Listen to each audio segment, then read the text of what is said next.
Hello बच्चों, आज मैं स्टार्ट कर रहा हूँ क्वेश्चन नंबर 31 जो प्रोजेक्टाइल मोशन का है। जो क्वेश्चन नंबर 31 कह रहा है a missile is fired from maximum range with an initial velocity of 20 metre per second if G equal to 10 metre per second square the range of missile will be. तो R जो max होता है, R max वो होता है you square divided बटे g. तो you आपको दिया हुआ है 20 मीटर पर सेकेंड और जी का वैल्यू दिया हुआ है 10 मीटर पर सेकेंड स्क्वायर। तो आपको आर मैक्स सोल्व करना है ना। तो आर मैक्स का वैल्यू जो होगा यहाँ पर होगा 20 इंटू 20 डिवाइडेड बाई 10। तो ये हो जाएगा आपको 40 मीटर। यही होगा answer. Okay. 32 A projectile is fired at an angle of 45 degree with the horizontal. Elevation angle of the projectile at its highest point as seen from the point of projection is। मतलब कि इसमें theta जो है, theta वो है बच्चों 45 degree. मतलब कि 45 डिग्री से आप इसको प्रोजेक्ट किए हैं। ओके। तो ये हो गई वाई और ये हो गई आपको एक्स। तो ये हो गया आपको इस तरह से प्रोजेक्ट करेंगे तो जाहिर सी बात है ऐसे जब प्रोजेक्ट करेंगे तो ये इस तरह से जाएगा। ओके।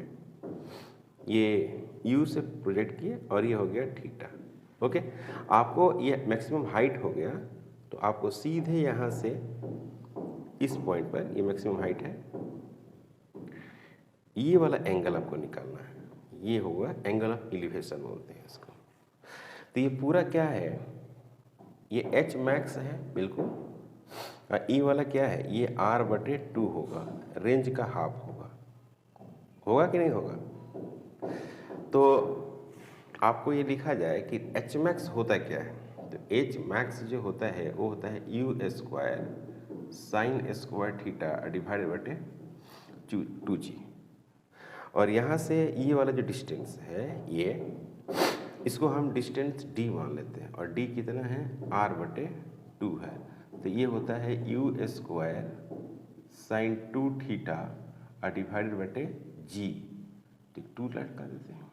ओके। तो जो tan फाई होगा, tan फाई वो क्या होगा, tan phi is equal to perpendicular बटे बेस। यानी आप लिखेंगे इसको u square sine square theta और डिवाइडेड बटे 2g डिवाइडेड बटे 2g। फिर क्या लिखेंगे यू स्क्वायर साइन 2 थीटा और डिवाइडेड बटे 2g। है कि नहीं, ऐसा आ गया है। ये 2 थीटा है, ये स्क्वायर थीटा है ना भाई। तो ये वाला और ये वाला कैंसिल, फिर ये और ये कैंसिल। तो बच जाएगा क्या, sign square theta sine square theta divided बटे साइन 2 थीटा। तो ये हो गई आपको tan फाई। tan जो फाई है, tan फाई वो हो गया साइन स्क्वायर थीटा डिवाइडेड बटे 2 sine theta into cos theta. तो एक से यहाँ पर कट जाएगा तो बच जाएगा क्या, साइन थीटा डिवाइडेड बटे कॉस थीटा इंटू 1/2। तो यहाँ पर क्या बच जाएगा आपको, tan थीटा इंटू 1/2। तो ये हो गया आपको tan फाई। tan जो फाई है, अब tan थीटा कितना है 45 डिग्री, ये 45 डिग्री इंटू 1/2। तो ये हो जाएगा 1 इंटू 1/2। तो फाई इज इक्वल टू कितना होगा बच्चों, tan इनवर्स 1/2। ये हुआ एंगल ऑफ एलिवेशन। समझ में आया। ऐसे किसी पार्टिकल को आप प्रोजेक्ट किए हो तो theta is equal to 45 degree से। अब इसका एंगल ऑफ प्रोजेक्शन मतलब कि जहाँ से प्रोजेक्ट किया है, प्रोजेक्शन पॉइंट से मैक्सिमम हाइट हमको निकालना है एंगल एलिवेशन। तो इसी को बोलते हैं फाई ही क्या है, एंगल ऑफ एलिवेशन है। कुछ नहीं करना, ऐसे करना है और इस तरह से आप करेंगे तो आपको ऑप्शन भी मिलेगा, ऑप्शन नंबर सी है। ओके, अब बात करने जा रहे हैं 33, क्वेश्चन नंबर 33। नीट के क्वेश्चन में सबसे इम्पोर्टेंट ये है कि आप ये पहले समझें कि क्वेश्चन क्या कह रहा है। अगर आप क्वेश्चन को समझते हैं, क्वेश्चन क्या कह रहा है, तो फिर आपको कोई प्रॉब्लम नहीं होगी। समझ में? तो क्वेश्चन नंबर 33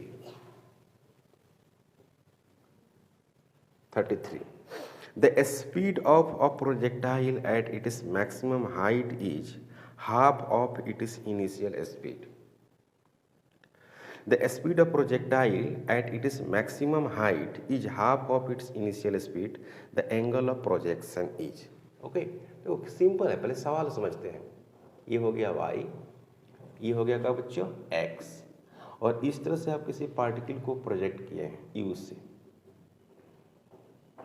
ऐसे, तो ये हो गया कितना, थीटा हो गया। ओके, अब यहाँ पे मैक्सिमम हाइट पे आपको vy कंपोनेंट का वेलोसिटी क्या होती है, 0, और Vx का क्या होता है, Vx का होता है u cos theta.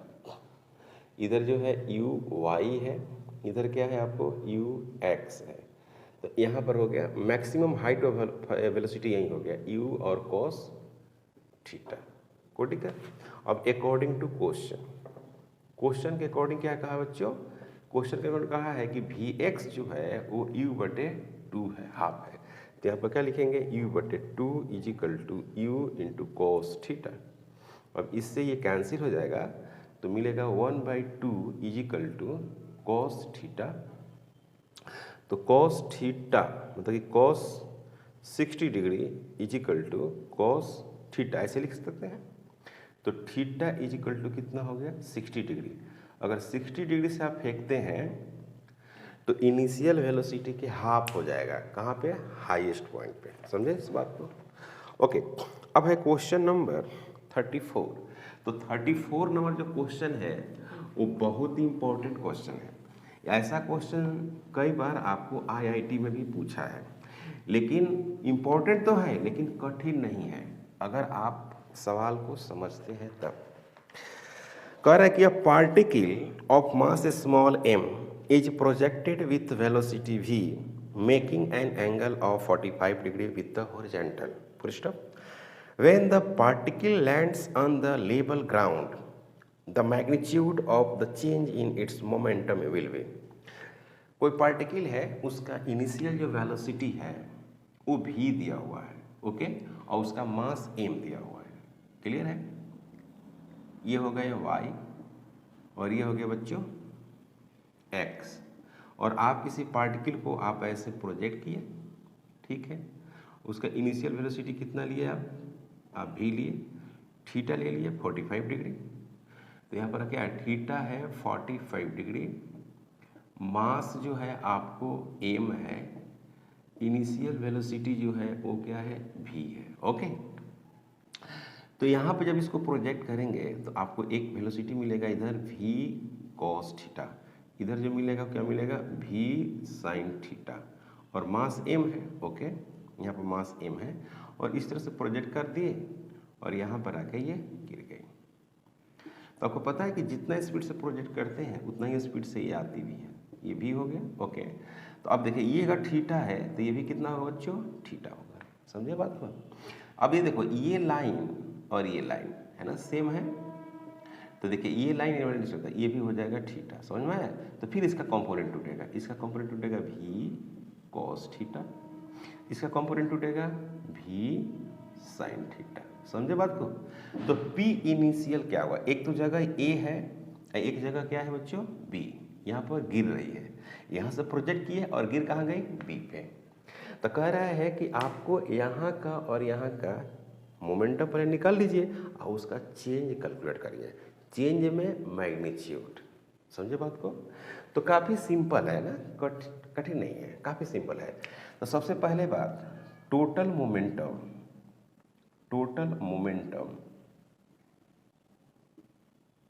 Eight A that is initial momentum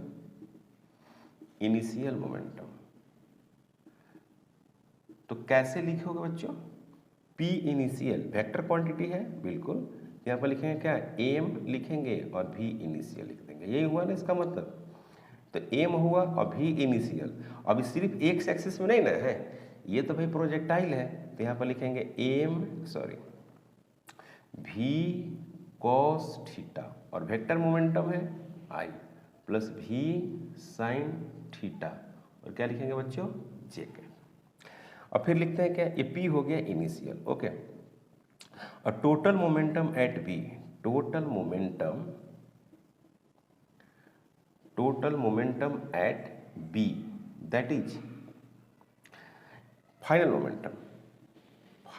momentum हमको कैलकुलेट करना है, फाइनल मोमेंटम। क्लियर है? तो होता है, इसको मिटाते हैं बच्चों। तो अब इसको हम देखें, फाइनल मोमेंटम की अगर हम बात करें तो क्या मिलने वाला है, ये देख लो भाई। Total momentum at B that is final momentum. तो फाइनल मोमेंटम में लिखेंगे पी फाइनल, वेक्टर लिख रहे हैं तो यहाँ पर लिखेंगे क्या, एम और भी फाइनल। तो फिर यहाँ पर लिखेंगे एम और भी फाइनल को लिखेंगे क्या बच्चों, भी कॉस थीटा आई कैप प्लस भी साइन थीटा और यहाँ पर क्या लिखेंगे, माइनस जे कैप, है ना भाई। माइनस जे कैप का मतलब भी साइन थीटा कहाँ है, नीचे है, और भी कॉस थीटा कहाँ है, आगे एक्स में। तो इधर नीचे में माइनस हो जाएगा ना, इधर में अगर आप प्लस एक्स लेते हैं, इधर में प्लस वाई लेते हैं, तो इधर क्या लेंगे बच्चों, माइनस वाई लेंगे, वैसे। अब ये हो गया। हमको क्या चाहिए, हमको चाहिए चेंज इन मोमेंटम। तो delta P vector is equal to क्या लिखेंगे हम लोग, P final minus P initial, यही मोमेंटम चेंज होता है। तो यहाँ पर लिखेंगे एम और ये लिखेंगे भी कॉस थीटा आई कैप प्लस भी साइन थीटा माइनस जे कैप माइनस एम भी कॉस थीटा आई कैप प्लस भी साइन थीटा जे कैप। सही है, ओके। यहाँ पर क्या कॉमन ले लेते हैं, एम कॉमन ले लेते हैं और सबके साथ है एम कॉमन ले लेते हैं पहले, ठीक है। और यहाँ पर क्या है, भी कॉस थीटा आई कैप माइनस हो जाएगा ये भी साइन थीटा जे कैप, फिर ये हो गया माइनस भी कॉस थीटा आई कैप, फिर हो गया माइनस भी साइन थीटा जे कैप। तो ये वाला और ये वाला कैंसिल हो जाएगा, एम माइनस 2 भी साइन थीटा और ये हो गया आपका जे कैप। तो यहाँ पर क्या लिखेंगे, 2m भी साइन थीटा और क्या लिखेंगे, माइनस जे कैप। अब इसका हमको क्या लिखना है, मैग्नीट्यूड। तो मैग्नीट्यूड डेल्टा पी वेक्टर का मैग्नीट्यूड, तो क्या लिखेंगे बच्चों, 2m भी साइन थीटा और माइनस जे कैप, है ना। तो यहाँ पर लिखेंगे बच्चों 2m भी और साइन कितना बच्चों, 45 डिग्री, और ये 1 हो जाएगा। तो ये हो जाएगा 2m इंटू भी 1/√2 और इसमें कंजुगेट कर देते हैं, 2m भी √2 कर देते हैं। नीचे क्या करना पड़ेगा, √2 पहले से था, एक और √2 करना पड़ेगा, तो ये और कैंसिल हो जाएगा। तो ये होगा क्या, √2 इंटू एम इंटू भी, यहाँ पर क्या हो गया, डेल्टा पी इसका मैग्नीट्यूड, और यही हो गया आंसर, √2m इंटू भी। अच्छा सवाल में से आता है बच्चों ये, तो आपको आंसर में है पहला ही √2m इंटू भी। ओके, अब बात करते हैं हम क्या, क्वेश्चन नंबर 35, मिटाते हैं बच्चों इसको। ओके, क्वेश्चन नंबर जो है 35 एक ऐसा थ्योरी है कि अगर किसी पार्टिकल को आप थीटा से फेंकते हैं और दूसरी पार्टिकल को 90 माइनस थीटा से फेंकते हैं, याद रखें, अगर किसी पार्टिकल को थीटा से फेंकते हैं, थीटा एंगल से, और दूसरी पार्टिकल को 90 माइनस थीटा से फेंकते हैं, तो उन दोनों पार्टिकल के रेंज जो होगा वो क्या होगा, सेम होगा। समझ में आई बात, इसमें कोई डाउट? तो क्वेश्चन नंबर 35, अगर किसी पार्टिकल को आप थीटा से फेंकते हैं और दूसरी पार्टिकल को 90 माइनस थीटा से फेंकते हैं तो आर जो थीटा होगा वो आर 90 माइनस थीटा के बराबर होगा रेंज, जबकि यू क्या होना चाहिए, सेम होना चाहिए, दोनों के लिए यू सेम। तो इसमें क्वेश्चन में है कि for angle of projection of projectile eight angle 45 minus theta and 45 plus theta the range describe by the projectile in the ratio. तो एक को फेंक रहा है 45 माइनस थीटा से, ओके, और दूसरा को फेंक रहा है बच्चों, एंड दूसरा को फेंक रहा है 45 प्लस थीटा से। क्लियर है? तो एक को घटा रहा है, एक में क्या कर रहा है, जोड़ रहा है। तो सपोज दैट कि हम थीटा इज इक्वल टू 0 ही रख देते हैं, है ना, थीटा इक्वल टू 0 रखते हैं, तो R45 इज इक्वल टू क्या हो गया, R45। दोनों के लिए रेंज कितना होगा, यू स्क्वायर बटे जी होगा।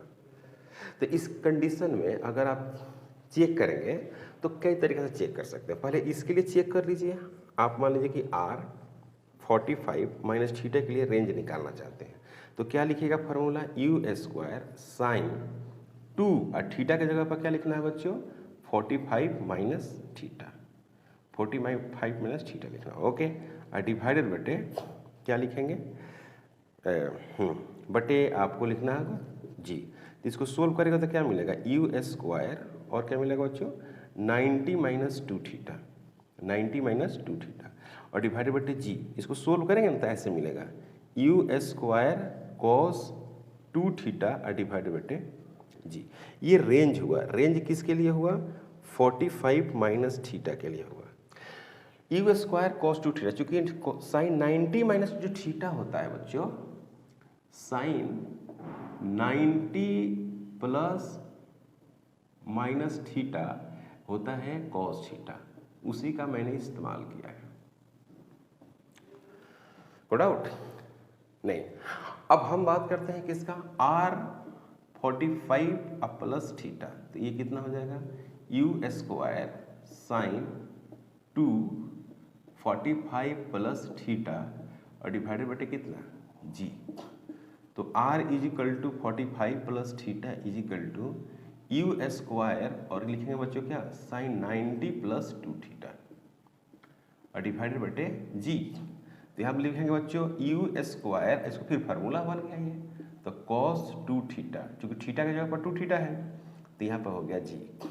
तो R45 प्लस थीटा, तो क्या मिल रहा है आपको, यहाँ से देखो और फिर आप यहाँ से देखो, दोनों जगह से अगर आप देखते हैं तो आपको क्या मिलता है, आपको मिलेगा R45 plus theta is equal to R45 minus theta.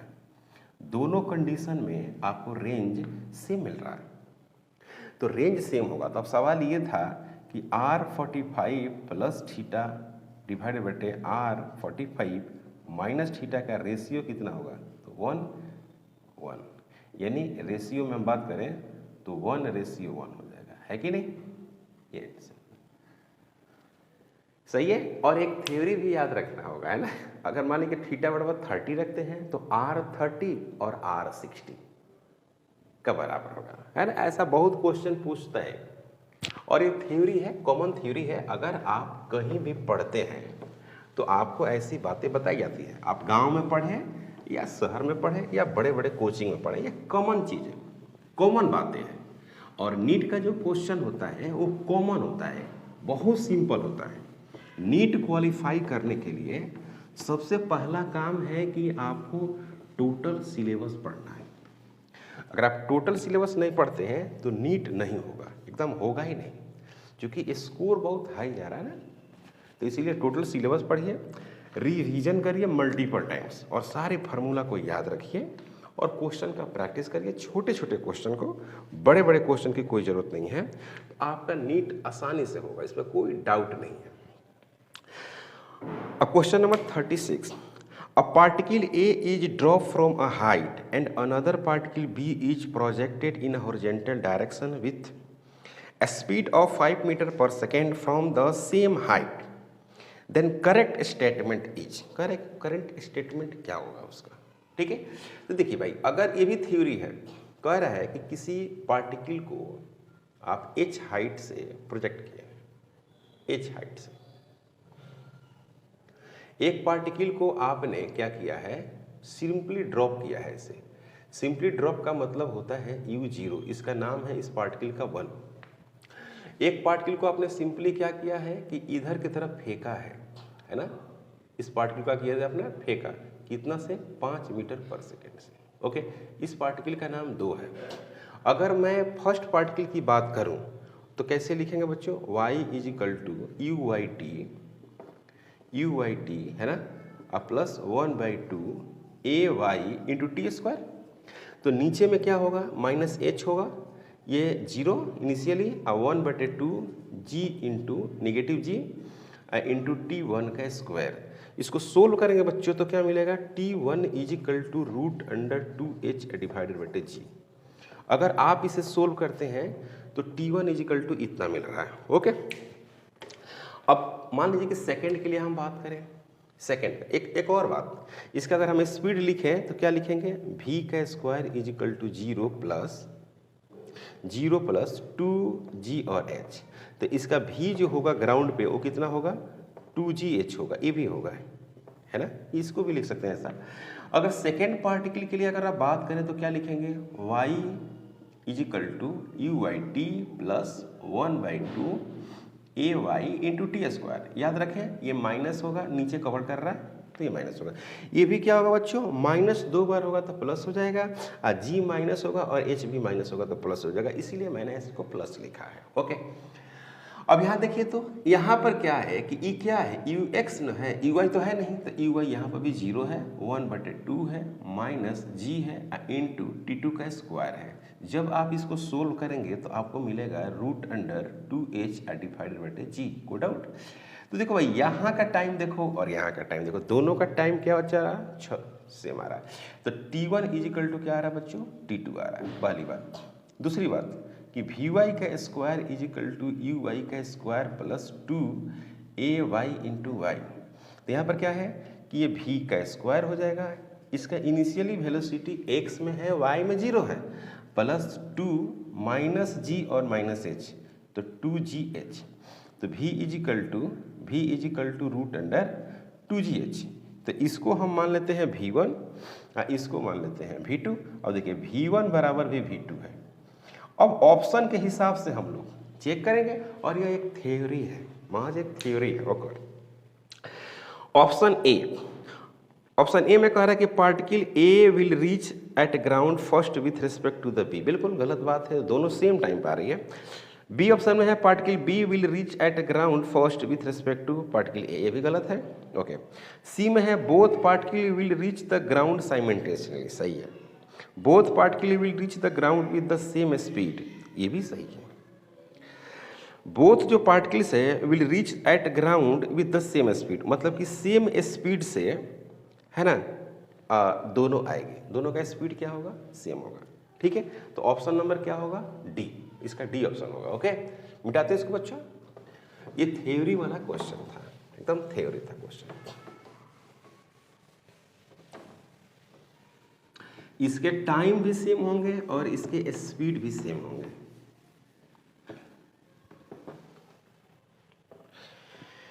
Next question 37 question है, थ्योरेटिकल क्वेश्चन है। Two projectiles of same mass and with same velocity are thrown an angle 60 degree 30 degree with the horizontal, then which will the same, क्या same होगा, time of flight same होगा, B में कह रहा है कि range of projectile same होगा, maximum height same होगा, ऑल ऑफ देम, ठीक, सब सेम होगा। एक जो प्रोजेक्ट किया है, एक प्रोजेक्ट किया है 60 डिग्री से और दूसरा प्रोजेक्ट किया है 30 डिग्री से, इसका इनिशियल वेलोसिटी u और इसका भी इनिशियल वेलोसिटी u। तो अभी मैंने कहा है कि अगर रेंज एक थीटा है और दूसरा है 90 माइनस थीटा, इन दोनों में रेंज सेम हो गया। तो अगर हम यहाँ पर थीटा बराबर 60 रखते हैं तो अगला हो गया 30 ना, थीटा बराबर 60 रखते हैं, suppose that theta is equal to 60, automatic रखते हैं यहाँ पर, तो R हो गया 60, तो E कितना हो गया R 90 माइनस 60, तो कितना हो गया R 60 और R 30, मतलब कि दोनों का रेंज सेम होगा। अब मान लीजिए कि हमको नहीं पता, कर लेते हैं, R 60 डिग्री के निकालते हैं, U स्क्वायर और क्या होगा बच्चों साइन 2 इंटू 60 और डिवाइडेड बटे जी, तो क्या मिलेगा U का स्क्वायर और साइन 60 120 √3 बटे 2 अब पहले से जी, ये हो गया R 60। अब R 30 की अगर हम बात करें तो U स्क्वायर और साइन 2 इंटू 30 बटे जी, तो यहाँ पर क्या लिखेंगे U का स्क्वायर और साइन 60 होता है √3 डिवाइडेड बटे 2 अब पहले से जी, तो देखिए तो ये दोनों का रेंज क्या होगा सेम, रेंज सेम होगा। अब बाकी आप कहिएगा कि भाई मैक्सिमम हाइट भी सेम होगा, तो आप फार्मूला है आप पुट करके देख लीजिए, है ना भाई, मुझे तो पता है ना, मैं तो इसको सोल्व किया हूँ कई बार, तो मुझे मालूम है। अब क्वेश्चन नंबर है 38, कह रहा है कि if a body A of mass capital M is thrown with the velocity v at an angle of 30 degree to the horizontal and another body b of the same mass is thrown with the speed at an angle 60 degree to the horizontal, the ratio of the range क्या होगा।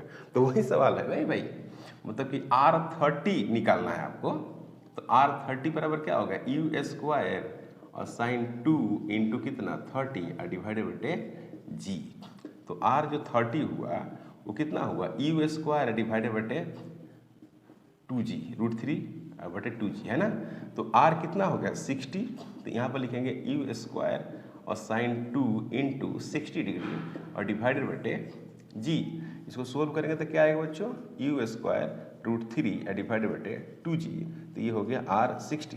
सवाल है कि R इसका ratio A to B, मतलब कि 30 degree ratio R 60 degree ratio, तो आपको पता है कि U स्क्वायर √3 डिवाइडेड बटे 2G ratio U square √3 divided बटे 2G रेशियो है, ये सब कैंसिल हो जाएगा आपको पता है, तो बीच का 1:1। ओके, यहाँ तक कोई डाउट, यहाँ तक आपको कोई डाउट नहीं होना चाहिए, कोई डाउट है नहीं, ओके इसको मिटा देते हैं। ओके, अब बात करते हैं क्या 37 के बाद हो गया 38 नंबर की बात करते हैं। सबसे जरूरी है आपको क्वेश्चन को समझना, अगर आप क्वेश्चन समझते हैं तो फिर कोई प्रॉब्लम नहीं है, आपको कोई प्रॉब्लम नहीं। क्वेश्चन नंबर 39, हाँ 38 हो गया बच्चों, ये 38 है, ये 39। The maximum range of a gun of horizontal terrain is, train is मतलब कि हॉरिजॉन्टल प्लेन की बात कर रहे हैं, 16 किलोमीटर, मतलब कि R जो मैक्स है, R मैक्स है वो है 16 किलोमीटर, और ऑप्शन सब मीटर पर सेकंड में दिया हुआ है, तो आप इसको ऐसे कर सकते हैं 0000 मीटर। G का वैल्यू 10 लेना है, G का value 10 metre per second square, तो कह रहे हैं कि U क्या होगा, मजल वेलोसिटी का मतलब U होता है इनिशियल वेलोसिटी, तो R जो मैक्स होता है बच्चों वो क्या होता है U स्क्वायर डिवाइडेड बटे G होता है, तो यहाँ पर क्या है डबल ऐसे इजिकल टू U का स्क्वायर डिवाइडेड बटे 10, तो यहाँ पर हो जाएगा बच्चों U square 16 into 10 to the power 4, एक जीरो यहाँ जाएगा 10 टू द पावर 4, तो U इजिकल टू हो गया 4 इंटू 10 टू द पावर 2, तो ये हो गया 400 metre per second, 400 metre per second से प्रोजेक्ट करना पड़ेगा आपको। तो ये सब सवाल जो है काफ़ी अच्छे क्वेश्चन में से आते हैं, और इसको सोल्व करना बहुत ज़रूरी है, और सोल्व करके आप इसको समझें कि सवाल क्या कह रहा है ना। अगर आप सवाल समझ गए तो समझिए कि आप बहुत कुछ जान गए। सवाल अगर आप समझते हैं तो फिर आपको कोई समस्या नहीं है, समस्याएं लगभग खत्म हो गई। सवाल आप समझते हैं तो आपको थ्योरी भी क्लियर होगा, इसीलिए क्वेश्चन को समझना मतलब कि थ्योरी को क्लियर करना है ना, बाकी तो कैलकुलेशन है। क्वेश्चन नंबर 40, क्वेश्चन नंबर 40 क्या कह रहा है, two particles A and B are moving in uniform circular motion of concentric circles of radius RA and RB. with the speed VA and VB respectively. Their time period of rotation is the same.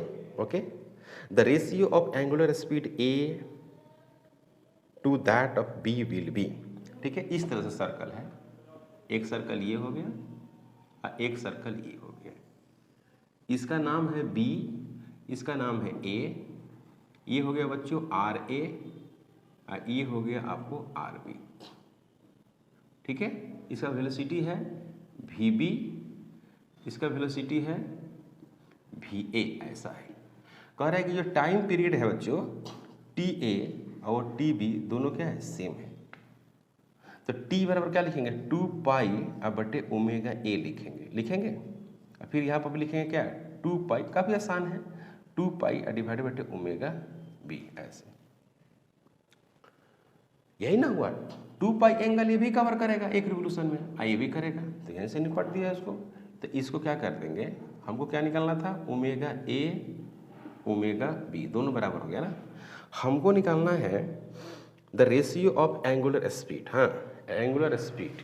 तो angular speed का ratio जब निकालेंगे तो क्या मिलेगा, omega A divided बटे omega B is equal to 1/1, मतलब कि 1। तो omega A ratio omega B is equal to 1:1।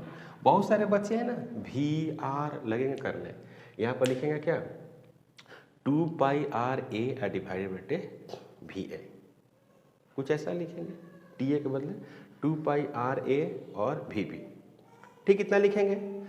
मान लीजिए बहुत सारे बच्चे हैं कि ऐसे करेंगे, करिए भाई कोई दिक्कत नहीं है। जैसे मान लीजिए कि इसको ये हो गया आंसर, बहुत सारे बच्चे हैं कि ऐसे करने लाएंगे, क्या करेंगे, TA को क्या लिखेंगे, 2 पाई RA डिवाइडेड बटे VA, क्लियर है। उसके बाद क्या लिखेंगे बच्चों, 2 पाई RB डिवाइडेड बटे VB, ये भी तो हुआ टाइम पीरियड, तो 2 पाई से 2 पाई कैंसिल। और V बराबर R ओमेगा होता है, V बराबर क्या होता है बच्चों, R ओमेगा, V बराबर R ओमेगा लिखते हैं। तो यहाँ पर क्या लिखेंगे, ओमेगा इक्वल टू क्या लिखेंगे, V बराबर R ओमेगा, इससे V बराबर होता है R इंटू ओमेगा, तो ओमेगा बराबर आप क्या लिखेंगे, V बटे R लिखेंगे। दूसरी बात की 1 बटे ओमेगा इक्वल टू क्या लिखेंगे, R बटे V लिखेंगे।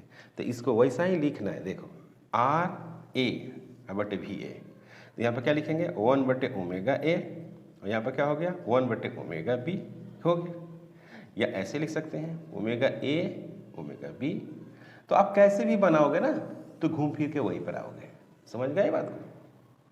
या सिंपली एक रिवोल्यूशन में कितना एंगल, 2 पाई डिवाइडेड बटे ओमेगा हो गया थीटा बार, तो लिख सकते, यही टाइम पीरियड होता है, 2 पाई बटे ओमेगा, टाइम पीरियड 2 पाई बटे ओमेगा। तो यहाँ पर ओमेगा B हो जाएगा, यहाँ पर ओमेगा होगा, और दोनों एंगल तो सेम ही ना कवर कर रहा है। एक रिवोल्यूशन में 2 पाई एंगल चाहे बड़ा हो चाहे छोटा, समझे बात को। तो आज हमने जो क्वेश्चन सोल्व किया है वो लास्ट 40 तक किया है, नेक्स्ट लेक्चर में हम लोग 50 तक करेंगे। अगर आप हमारे चैनल पर नए हैं प्लीज़ सब्सक्राइब करें, शेयर करें, थैंक यू।